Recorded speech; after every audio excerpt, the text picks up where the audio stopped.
May gabi sa tanan. O comment na puti ko ni Madam Kikay kay nagsorry man di ay siya. Hi Madam Kikay. Madam Kikay, lesson. Nobody's perfect. Ma'am. Nagsorry lagi ka ma'am pero wala man nagikan sa imong heart. Daghan bi kay nangasakitan sa imong pag-discriminate sa mga construction worker o sa mga kargador. Ang imo man kung paglantaw sa ila kay ubos na kayo sila sa imuha. Giyatakan na nimo ang ilang mga katungod. Kitang tanan dinhi sa kalibutan natay katungod nga mabuhi, construction worker man o kargador. Unsa man ka nakay katungod mabuhi dinhi sa kalibutan kung maningkamot ka, nakay opportunity nga mo asinso ka kung maningkamot lang ka. Ug uban na nimo pag-ampo dili kay kanang manglait ta sa uban ng mga tao nga ubos ra kayo sa tong pagtan-aw. Ang mga sakitan pud baya na sila kay parehara pud baya nato nga tawo, dili na sila mga hayop. Gilang ang construction worker. Ang mga construction worker, mga kugihan kay na sila. Kay mag-overtime pa mangani na sila para sa ilang pamilya nga makakaon o makapa-eskwela sa ilang mga anak. O mag-comment sa day ko itong nag-comment kang Madam Kikay nga ang mga construction worker kung manguyab kuno construction worker dili kuno maka-afford og palit og mga pangpagwapa. Ma'am, maka-afford ba ya ang mga construction worker?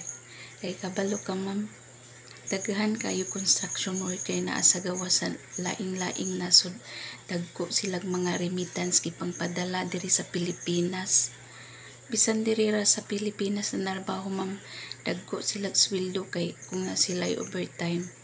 Dagko pa silang inadlawan ma'am. Dagko pud silang inadlawan. So maka-afford gid silang palit. Na ako'y nakita ma'am nga asawa siya construction worker. Daghan na kay naka-experience nako na ma'am, makita na nako. Maka-afford ilang bana og palmalit nila og mga unsay gusto nila. Makapa-facial sa ilang asawa, makapakilay pa, makapabris pa silang asawa, makapamalit og unsay gusto nga paliton sa ilang asawa. Maka-afford jud sila pagkaon nga ma-afford sa kwartahan pud ma'am. Dili na to kaminosan ng mga construction worker lang.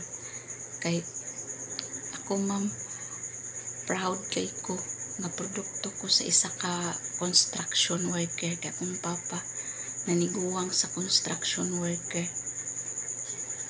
Nagtrabaho isa ka construction worker. Akong manghod kuan sila kabuk ma'am na human nakahuman sila tungod sa pagpanarbaho sa akong papa construction worker. Muna nga itaas na to ang bandera na to nga produkto sa construction worker ug ang bandera sa mga kargador lang pero dagko og income. Daghan ng milyonaryo nga kargador, daghan ng milyonaryo nga construction worker. Dili na to laiton nga construction worker lang, kay bisan construction worker sila naningkamot giuban na nila pag-ampo na nga asinso silang tanan. Kay wala man siguro mga tao nga dili maningkamot kung unsa man, bisan unsa ilang trabaho basta maningkamot para sa pamilya. Kay ang pamilya mao na inspirasyon sa usa ka haligi sa panimalay, ang ilang pamilya. Kay kung ang pamilya nimo imuhang inspirasyon na kay kadasig sa pagpanarbaho para sa ilaha o pagpa-eskwela sa ilang mga anak.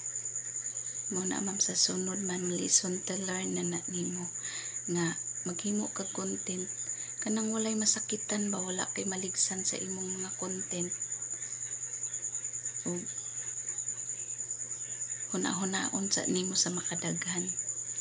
Kay daghan kayo na nga suko sa imuha.